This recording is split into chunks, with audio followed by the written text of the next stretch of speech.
साथियों अस्सलाम वालेकुम, मैं आप सभी का AMM क्लासेस में खैर मकदम करती हूँ। तो साथियों, आज हम लोग क्लास 12 उर्दू लेसन यानी सबक 2 को पढ़ेंगे। इससे पहले हम लोग जो है लेसन 1 को पढ़ चुके हैं। अगर आप लोग लेसन 1 को नहीं देखे हैं तो इसी चैनल के प्लेलिस्ट में आप लोगों को लेसन 1 मिल जाएगा। तो चलिए लेसन 2 को स्टार्ट करते हैं। लेसन 2 में क्या है साथियों, देखिए लेसन 2 में आप लोगों की बुक में क्या है, मज़मून है। क्या है? मज़मून है। मज़मून का नाम क्या है? मिट्टी का तेल। मज़मून का नाम क्या है साथियों? मिट्टी का तेल है। ठीक है। इसके मुसन्निफ़ यानी राइटर कौन है? तो इसके मुसन्निफ़ यानी राइटर ख्वाजा हसन नज़ामी है। इसके मुसन्निफ़ कौन है? तो ख्वाजा हसन नज़ामी है। तो आप लोग ये समझ गए। सबसे पहले हम लोग मज़मून को समझते हैं कि आखिर मज़मून क्या है। तो मज़मून को अंग्रेज़ी में ऐसे कहते हैं। मज़मून को अंग्रेज़ी में क्या कहते हैं? ऐसे कहते हैं। तो सबसे पहले हम लोग मज़मून को समझ लेते हैं। मज़मून जो होती है यह एक कदीम नस्री सिन्फ़ है, यानी सबसे पुरानी सिन्फ़ माना जाता है मज़मून को। ठीक है। नसरी सिन्फ़ मतलब होता है जिसे बोलचाल की तरह लिखा जाता है, शेर व शायरी की अंदाज़ में नहीं लिखा जाता है, उसे क्या कहते हैं? नसरी सिन्फ़ कहते हैं। अगर हम लोग इसके एग्ज़ाम्पल की बात करें तो मज़मून जो होती है एक कोई ख़ास मौजू यानी ख़ास टॉपिक पर लिखा जाता है। मज़मून जैसे कि हम लोग लिखते हैं मुहर्रम पर मज़मून, ईद पर मज़मून, बकरा ईद पर मज़मून, दिवाली पर मज़मून, यानी इसको हिंदी में क्या कहते हैं? निबंध कहते हैं। अंग्रेज़ी में ऐसे कहते हैं।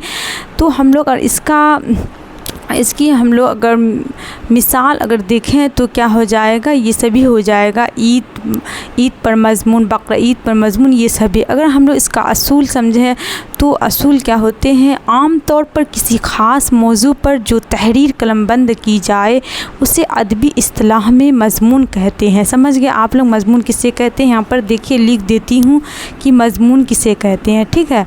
मज़मून जो है क्या है? एक कदीम नसरी सिन्फ़ है। मज़मून एक कदीम नसरी सिन्फ़ है। क्या है? एक नसरी सिन्फ़ है। क्या है? कदीम नसरी सिन्फ़ यानी पुरानी। कदीम मतलब होता है पुराना। ठीक है। और कदीम नसरी सिन्फ़ है। आम तौर पर किसी ख़ास मौजू क्या होनी चाहिए? टॉपिक क्या होनी चाहिए? ख़ास होनी चाहिए। ठीक है। ख़ास मौजू पर जो तहरीर कलमबंद की जाए। तहरीर मतलब होता है लिखना। जो तहरीर कलमबंद की जाए, जो तहरीर कलमबंद की जाए उसे अदबी इस्तिलाह में क्या कहते हैं? उसे अदबी इस्तिलाह में क्या कहते हैं? मज़मून कहते हैं। उसे अदबी इस्तिलाह में मज़मून कहते हैं। तो आप लोग मज़मून समझ गए। ठीक है। मज़मून किसे कहते हैं? मज़मून जो होते हैं इसे अंग्रेज़ी में ऐसे कहते हैं और हिंदी में निबंध कहते हैं। मज़मून एक कदीम नसरी सिन्फ़ है। यहाँ पर लिख दिए हैं मज़मून एक कदीम नसरी सिन्फ़ है। आम तौर पर किसी ख़ास मौजू पर जो तहरीर कलमबंद की जाए उसे मज़मून कहते हैं। मज़मून के लिए क्या होनी चाहिए? ख़ास मौजू यानी ख़ास टॉपिक होनी चाहिए। अब हम लोग मज़मून की आगाज़ की बात करें कि मज़मून का आगाज़ कहाँ हुआ था, यानी शुरुआत कहाँ हुआ था। तो मज़मून लिखने का आगाज़ जो है, मज़मून लिखने का आगाज़ कहाँ से हुआ था? मज़मून लिखने का आगाज़ जो है फोर्ट विलियम कॉलेज से हुआ था। कहाँ से हुआ था? फोर्ट विलियम कॉलेज से हुआ था। फोर्ट विलियम कॉलेज से हुआ था। ठीक है। फोर्ट विलियम कॉलेज से हुआ था। फोर्ट विलियम कॉलेज कहाँ पर है? तो फोर्ट विलियम कॉलेज जो है यह कोलकाता में है। कहाँ पर है? कोलकाता में है। अब हम लोग मज़मून की किस्में समझ लेते हैं कि आखिर मज़मून की कितनी किस्में होती है। तो मज़मून की किस्में देखिए कितनी होती है। मज़मून की किस्में यानी मज़मून के कितने टाइप होते हैं। तो मज़मून की 4 किस्में होती है। कितनी किस्में होती है? मज़मून की 4 किस्में होती है। फर्स्ट में आता है इल्मी मज़मून। फर्स्ट में क्या है? इल्मी मज़मून। उसके बाद सेकेंड में है ज़रीफ़ाना मज़मून, क्या है? ज़रीफ़ाना मज़मून। उसके बाद आता है तनकीदी मज़मून, क्या आता है? तनकीदी मज़मून। और लास्ट में 4 नंबर में क्या आता है? इंशाइया। आप लोगों की चैप्टर में जो है यानी क्लास 12th की बुक में इंशाइया जो है ये चैप्टर भी है। आगे हम लोग समझेंगे आखिर इंशाइया किसे कहते हैं। तो मज़मून की कितनी किस्में होती है? मज़मून की 4 किस्में होती है। पहला है इल्मी मज़मून, दूसरा है ज़रीफ़ाना मज़मून, तीसरा है तनकीदी मज़मून और चौथा क्या है? इंशाइया है। तो आप लोग मज़मून को अच्छे तरीके से समझ गए हैं कि मज़मून किसे कहते हैं। अब हम लोग जो है ख्वाजा हसन नज़ामी की ज़िंदगी को डिटेल से पढ़ेंगे, जिसके मुसन्निफ़ मतलब जिसके मज़मून का नाम क्या है? जिसके मज़मून का नाम मिट्टी का तेल है। तो ख्वाजा हसन नज़ामी से रिलेटेड कहीं से भी क्वेश्चन आ सकते हैं एग्ज़ाम में कि इसकी पैदाइश कब हुई थी, इनके वालिद का नाम क्या था, इनके वालिदा का नाम क्या था और इनका इंतकाल कब हुआ था। ये सभी क्वेश्चन आप लोगों के एग्ज़ाम में बार बार पूछे जाते हैं। तो देखिए ख्वाजा हसन नज़ामी के बारे में सबसे पहले इसकी पैदाइश समझ लेते हैं ख्वाजा हसन नज़ामी के बारे में, ठीक है। तो ख्वाजा हसन नज़ामी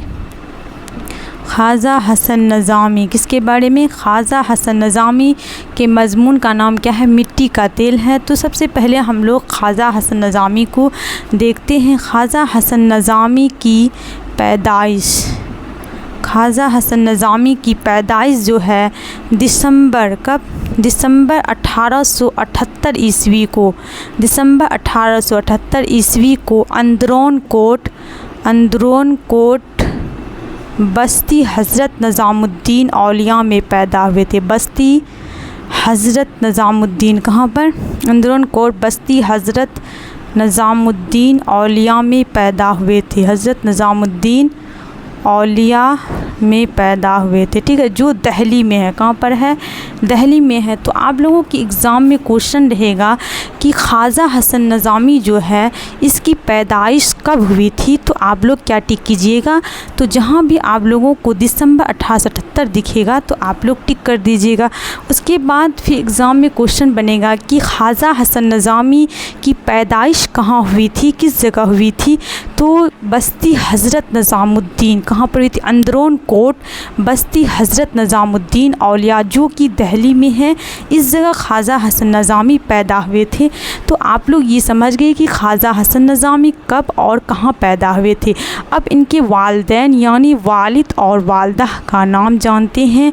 तो वालिदैन बोलिए, वालिदैन या वालिद या वालिदा, ठीक है। वालिदैन में क्या क्या आ जाते हैं?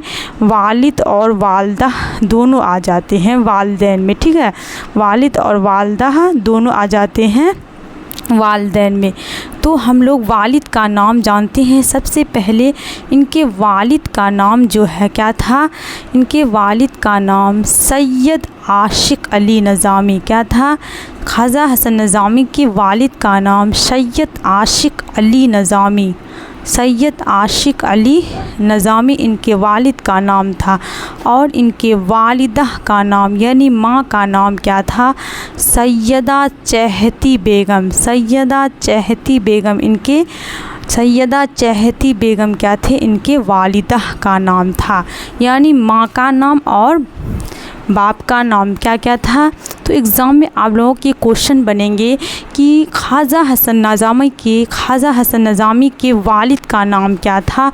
तो आप लोगों को जहाँ भी सैयद आशिक अली नज़ामी दिखेगा आप लोग टिक कर दीजिएगा। उसके बाद एक क्वेश्चन बनता है कि ख्वाजा हसन नज़ामी के वालिद का तो नाम जान ले, अब वालिदा यानी माँ का नाम क्या था। तो माँ का नाम क्या था? देखिए सैयदा चहती बेगम इनकी माँ का नाम था। तो हम लोग इनके वालिद और वालिदा का नाम दोनों सीख गए। अब हम लोग ये जानेंगे कि ख्वाजा हसन नज़ामी का नाम मामू ने क्या रखा था। उसके बाद इनके वालिदैन यानी वालिदैन मतलब होता है माता पिता ने क्या नाम रखे थे, और अल्लामा इकबाल जो बहुत बड़े शायर हैं, आप लोग सभी इसका नाम सुने होंगे। अल्लामा इकबाल ने इसका नाम क्या रखा था? तो देखिए ख्वाजा हसन नज़ामी का नाम जो है मामू, देखिए सबसे पहले मामू के बारे में बताते हैं। मामू जो है इसका नाम कासिम अली रखा था। मामू क्या रखे थे? कासिम अली रखे थे। उसके बाद वालदैन जो हैं ख्वाजा हसन नज़ामी का नाम क्या रखे थे? वालदैन जो है ख्वाजा हसन नज़ामी का नाम अली हसन रखे थे। क्या रखे थे? अली हसन रखे थे। और अल्लामा इकबाल जो है ख्वाजा हसन नज़ामी का नाम अल्लामा इकबाल जो है यह ख्वाजा हसन नज़ामी का नाम ख्वाजा हसन नज़ामी रखे थे। क्या रखे थे? ख्वाजा हसन नज़ामी रखे थे। तो ख्वाजा हसन नज़ामी जो है अल्लामा इकबाल जो रखे थे इसी नाम से फेमस हो गए थे। ठीक है, याद रखिएगा, ख्वाजा हसन नज़ामी का नाम अल्लामा इकबाल ख्वाजा हसन नज़ामी रखे थे और ये इसी नाम से मशहूर हो गए, यानी फेमस हो गए। तो आप लोगों के एग्ज़ाम में क्वेश्चन रहेगा कि ख्वाजा हसन नज़ामी का नाम मामू ने क्या रखा था? ख्वाजा हसन नज़ामी का नाम मामू ने क्या रखा था? तो ऑप्शन में कासिम अली, जहाँ भी दिखेगा टिक कर दीजिएगा। उसके बाद फिर दूसरा क्वेश्चन रहेगा एग्ज़ाम में कि ख्वाजा हसन नज़ामी का नाम वालदैन ने यानी माँ बाप ने क्या रखा था? तो अली हसन रखा था। क्या रखा था?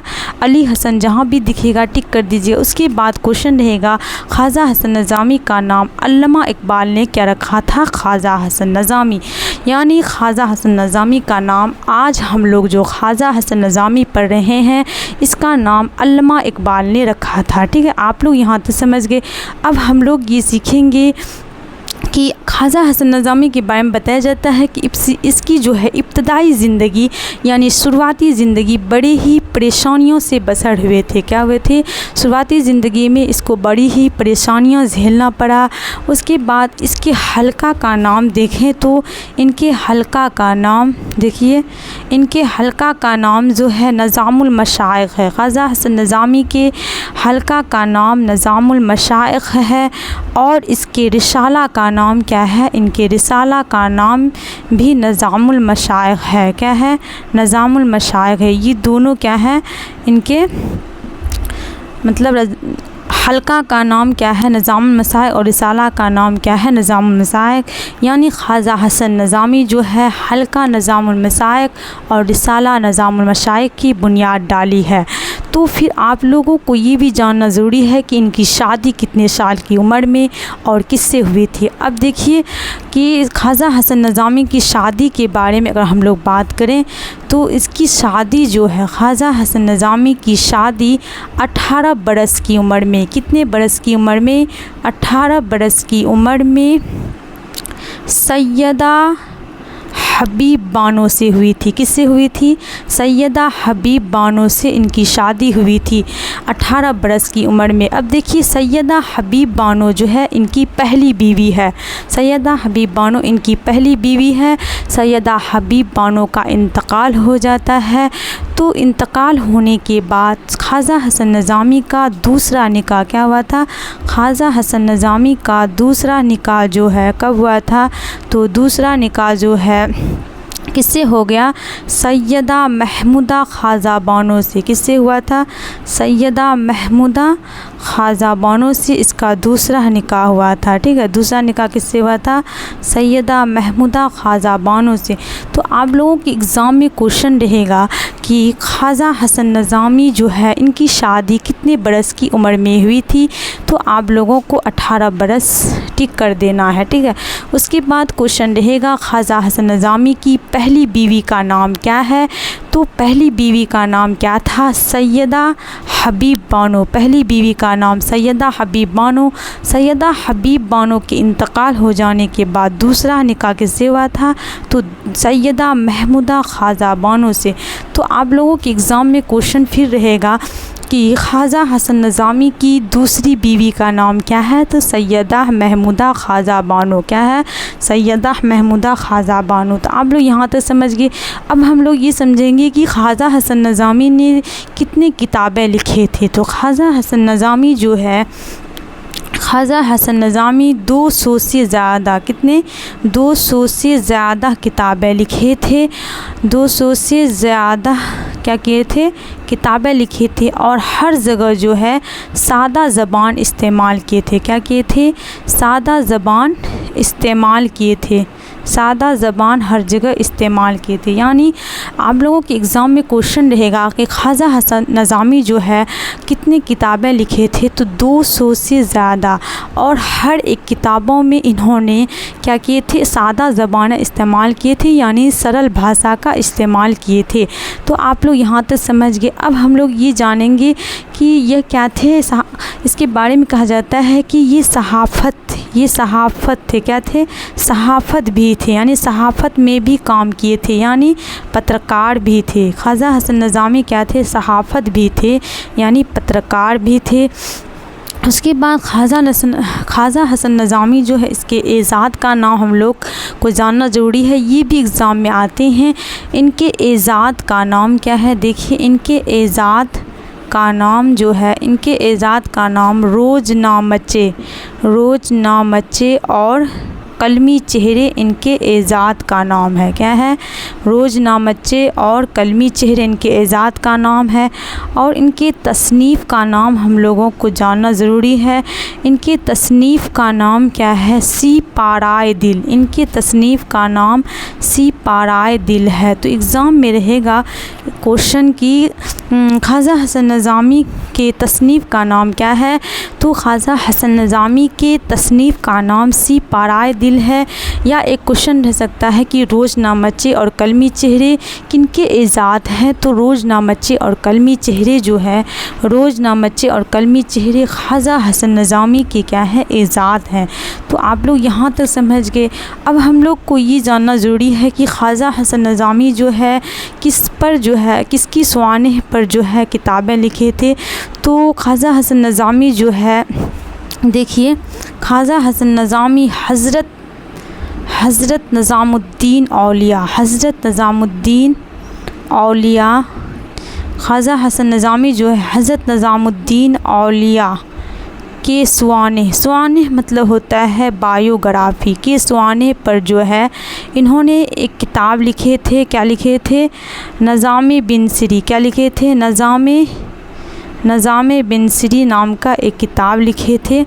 ख्वाजा हसन नज़ामी जो है हज़रत निज़ामुद्दीन औलिया की स्वानिह मतलब होता है बायोग्राफ़ी, यानी जीवनी पर नज़ामे बिन सिरी नाम का एक किताब लिखे थे। ये भी क्वेश्चन एग्ज़ाम में रहेगा कि हज़रत निज़ामुद्दीन औलिया की स्वानिह पर ख्वाजा हसन नज़ामी ने कौन सी किताबें लिखे थे, तो नज़ामी बिन सिरी के नाम से किताबें लिखे थे। इन्होंने इसके बारे में बताया जाता है कि ख्वाजा हसन नज़ामी जो है यह श्री कृष्ण पर ज़ख़ीम किताबें भी लिखे हैं। तो आप लोग यहाँ तक समझ गए। अब हम लोग इसका इंतकाल की बात करते हैं।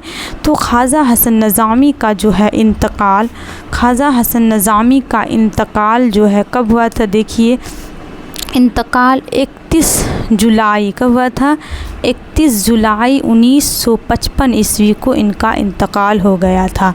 ख्वाजा हसन नज़ामी का इंतकाल जो है 31 जुलाई 1955 ईस्वी को हो गया था। और ये एक ऐसे आदमी थे जो कि अपनी कब्र जो है 50 बरस कबल, कितने बरस कबल, 50 बरस कबल तैयार करा कर रखी थी। उसके बाद इसे जो है बस्ती हज़रत निज़ामुद्दीन औलिया में ही 50 बरस कबल जो है मतलब कब्र को तैयार करा के रखी थी और यहीं पर इनको दफन किया गया था। तो ख्वाजा हसन नज़ामी से रिलेटेड जितने भी बात थी तो अभी हम लोग डिस्कस किए हैं। आप लोग स्क्रीनशॉट ले लीजिए, फिर आगे तब बढ़ेंगे, ठीक है। स्क्रीनशॉट ले लीजिए। तो साथियों उम्मीद है कि स्क्रीनशॉट ले लिए होंगे। अब हम लोग मिट्टी का तेल मज़मून को देखते हैं कि मिट्टी का तेल मज़मून में क्या क्या बातें किया गया है, ठीक है। देखिए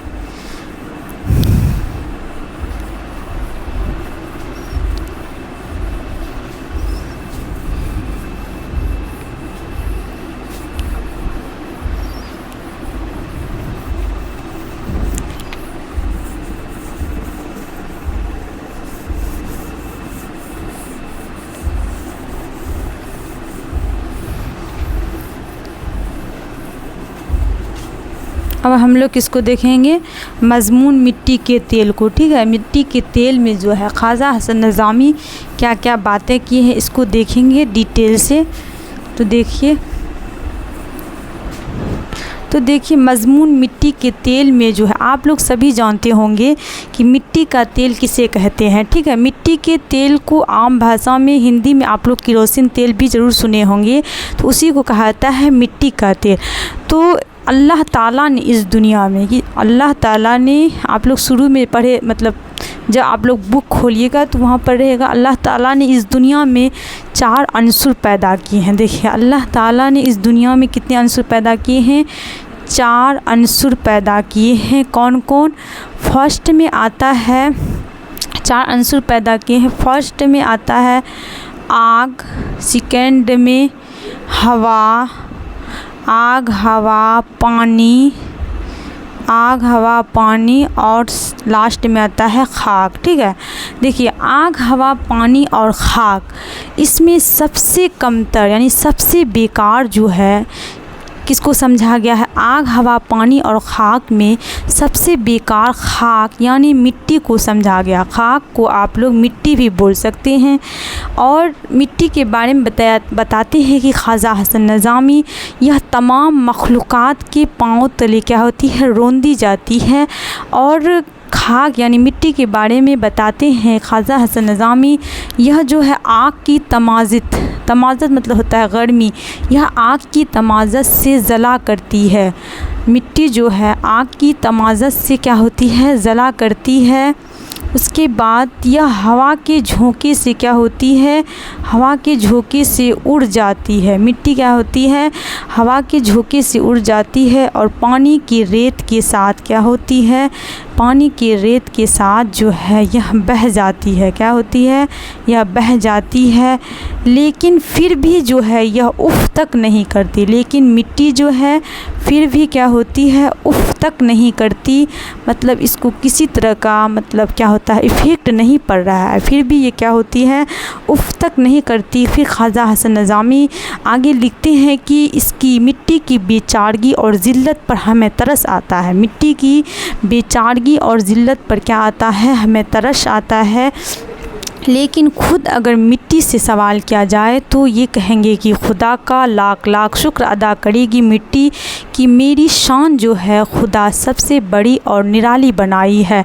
मिट्टी जो है फिर भी क्या करेंगे, खुदा का शुक्रिया अदा करेंगे। क्यों करेंगे, इसका कहना है कि हर एक चीज़ जो है, हर एक चीज़ मेरे ही ख़मीर से क्या हुए हैं, मेरे ही ख़मीर से वजूद में आए हैं। हर एक चीज़ जो है मेरे ही ख़मीर से बने हैं। और बताते हैं ख़ास करके इंसान, ख़ास करके क्या है, इंसान जो क्या है, जो अशरफुल मखलूक़ात है। इंसान क्या है, अशरफुल मखलूक़ात है। इंसान क्या है, अशरफुल मखलूक़ात है। ठीक है, अशरफुल मखलूक़ात है। ख़ास करके इंसान जो है, जो अशरफुल मखलूक़ात हैं, मिट्टी कहते हैं कि ख़ास करके इंसान जो अशरफुल मखलूक़ात हैं ये मुझसे ही पैदा हुए। इंसान क्या हुए हैं, मिट्टी से ही पैदा हुए हैं और फिर मिट्टी में ही समा जाना है। तो आई थिंक आप लोग यहाँ तक समझ गए। फिर आगे बताते हैं कि ख्वाजा हसन नज़ामी मिट्टी के तह में ही, क्या, मिट्टी के तह में ही, मिट्टी के तह मतलब होते हैं टुकड़ों में। ठीक है, मिट्टी के तह में ही कुदरत ने ऐसे ऐसे नायाब ख़जाने, कुदरत ने ऐसे ऐसे नायाब ख़जाने, कुदरत ने ऐसे ऐसे नायाब ख़जाने छुपा रखे हैं। ऐसे ऐसे नायाब ख़जाने क्या रखे हैं, छुपा रखे हैं। ठीक है, छुपा रखे हैं मिट्टी के तह में ही। इस मिट्टी के तह में ही क्या हुए हैं, कुदरत ने यानी अल्लाह ताला ने ऐसे ऐसे नायाब ख़जाने छुपा रखे हैं जिसे इंसान जो होते हैं यानी हम लोग इस्तेमाल में लाकर इंसान जो है इंसान कहलाता है, यानी आदमी कहलाता है। अगर ये सभी ख़जाने छुपा के नहीं रखते अल्लाह ताला, यानी मिट्टी के तह में नहीं रहते, तो इंसान जो है जानवर जैसी ज़िंदगी क्या करते, गुजर बसर करते।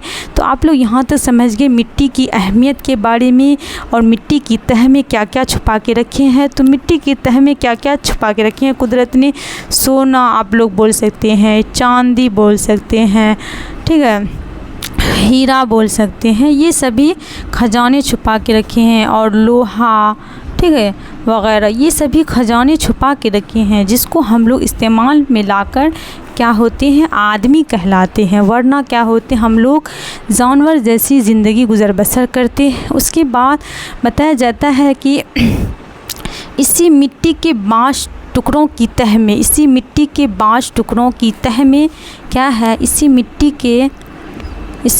के बाँस टुकड़ों की तह में जो है, इसी मिट्टी के बाँस टुकड़ों की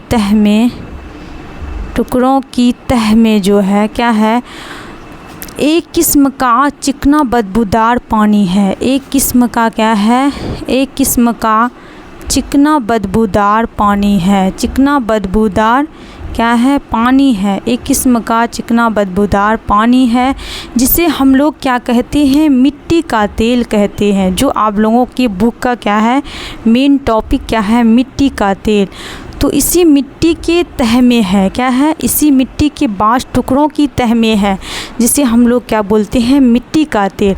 मिट्टी के तेल की अगर हम लोग तुलना चंबेली और मोतियों की तेल से करें तो चंबेली और मोतियों की तेल जो है खुशबू की वजह से, किसकी वजह से, चंबेली और मोतियों की तेल जो है, चंबेली और मोतियों की तेल जो है, चंबेली और मोतियों की तेल जो है खुशबू के लिहाज से, किसकी लिहाज से, खुशबू की लिहाज से जीत जाते हैं। लेकिन मिट्टी का तेल में क्या होते हैं, बदबू होते हैं। मिट्टी का तेल में क्या होते हैं, बदबू होते हैं, ठीक है। मिट्टी का तेल में क्या होते हैं, बदबू होते हैं। इसकी बदबू को सूंघते ही लोग क्या करते हैं, नाक और मुंह ढक लेते हैं। लेकिन हम लोग अगर इसके हम लोग फ़ायदे देखें तो मिट्टी का तेल जो है सबसे अहम माना जाता है, क्योंकि मिट्टी के तेल की बदौलत ही पूरी दुनिया में क्या है, उजाला है। मिट्टी के तेल की बदौलत ही क्या है, पूरी दुनिया में उजाला है। अगर ये मिट्टी का तेल नहीं रहता तो क्या होते, पूरी दुनिया में अंधेरा रहता, अंधेरा छाया रहता। और इस मिट्टी की अगर हम लोग फ़ायदा को देखें तो यह मिट्टी की तेल जो है लड़कों को सबक याद कराते हैं, क्या करते हैं, अपनी रोशनी से सबक याद कराते हैं। यह मिट्टी की तेल जो होते हैं अपनी रोशनी से बूढ़ों को ठोकरों से बचाते हैं। यही मिट्टी का तेल जो है अपनी रोशनी से क्या करते हैं, चोर को चोरी करने में मदद करते हैं और पुलिस को चोर पकड़ने में मदद करते हैं। इसी मिट्टी की तेल की रोशनी में नमाजी नमाज़ पढ़ते हैं, पुजारी पूजा करते हैं। तो ये मिट्टी की तेल क्या है, बहुत अहम है हम लोगों के लिए, ठीक है। उसके बाद इस मिट्टी की अगर हम लोग फ़ायदा देखें तो इसी मिट्टी के तेल की बदौलत, इसी मिट्टी के तेल के बदौलत जो है अमेरिका का एक ताजिर है, क्या है, अमेरिका का एक ताजिर जिसका नाम क्या है, रॉकफेलर। अमेरिका का एक ताजिर है जिसका नाम क्या है, रॉकफेलर। यह इसी मिट्टी की तेल की तिजारत करके, इसी मिट्टी की तेल की तिजारत करके क्या बने, बहुत ज़्यादा दौलत, क्या बने, बहुत ज़्यादा दौलतमंद आदमी बन गए, बहुत ज़्यादा क्या बन गए, दौलतमंद आदमी बन गए। तो आप लोग सभी समझ गए कि मिट्टी का तेल जो है हम लोगों के लिए कितने फ़ायदेमंद है। और ये मिट्टी जो है जिसे हम लोगों के पाँव के तले रौंदी जाती है, यही मिट्टी के अंदर मिट्टी का तेल है, यही मिट्टी के अंदर सारे ख़जाने छुपे हुए हैं। और इसलिए हम लोगों को ये जानना ज़रूरी है कि मिट्टी की बहुत ज़्यादा क्या है, मतलब सबसे हकीर समझा गया है, लेकिन इसी मिट्टी से जो है सारी चीज़ बनी हुई है। हम लोग खुद इंसान मिट्टी से ही बने हुए हैं। और ये मिट्टी के तेल की रोशनी में जो है इंसान अच्छे भी काम करते हैं और बुरे भी काम करते हैं, लेकिन ये सभी का मदद करते हैं। अगर ये चाहें चाहेंगे जो बुरे काम करते हैं इस तेल की रोशनी में, वह उसको जो है वह सज़ा दे सकते हैं मिट्टी का तेल, लेकिन उसका काम सिर्फ क्या है, जल कर दूसरों की मदद करना, दूसरों को रोशनी देना। तो आप लोग स्क्रीनशॉट ले लीजिए, यहीं पर चैप्टर क्या होता है, इन होता है, तो आप लोग इसका स्क्रीनशॉट ले लीजिए।